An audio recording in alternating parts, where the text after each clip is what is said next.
நம்ம இங்க ஓபிஎஸ் தனி கட்சி ஆரம்பிக்கிறாரா இல்ல சசி தரூர் தனி கட்சி ஆரம்பிக்கிறாரான்னு பேசிட்டு இருந்தா மோடியே தனி கட்சி ஆரம்பிச்சிருவாருங்கிற ரேஞ்சுக்கு ஒருத்தர் வந்து பேசிக்கிட்டு இருக்காரு.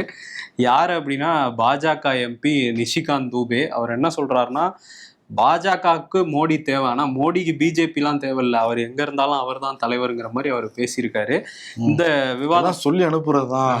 ஆமா, ஆனா அவரே பேசுற மாதிரி ரொம்ப ஃபீல் பண்ணி கூவியிருக்காரு. என்ன மேட்டர் அப்படின்னா, ஆர்எஸ்எஸ் தலைவர் மோகன் பகவத் சில நாட்களுக்கு முன்னாடி தான் 75, அவர் ஆரம்பத்துல சொல்லிட்டு இருக்காது, இப்ப திரும்பியும் சொல்லியிருந்தாரு, அதனால விவாதமாச்சு. 75 வயசுக்கு மேல அரசியல்ல இருக்கக்கூடாது தலைவர்கள் அப்படின்லாம் சொல்லியிருந்தாங்க.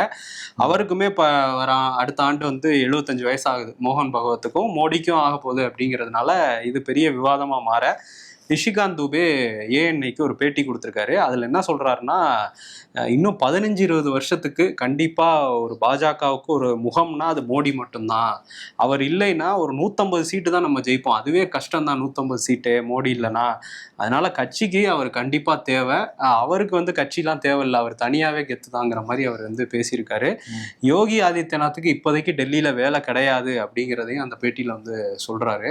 ஓகே, ஸோ இது பெரிய ஒரு விவாதமாக மாறி இருக்கு. பாஜகவே எதிர்க்கிறாரா மோடி அப்படின்லாம் பேச ஆரம்பிச்சிட்டாங்க சில பேர்.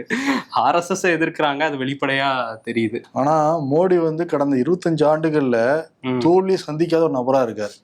அவர் சிஎம்ல ஆரம்பிச்சு இங்க பிஎம்ல வந்து இல்ல நிர்வாக தோல்வி அது வேற, அது வேற டிபார்ட்மெண்ட். அதிகாரத்தில் இருக்காருன்னு நம்ம வந்து சொல்றோம்.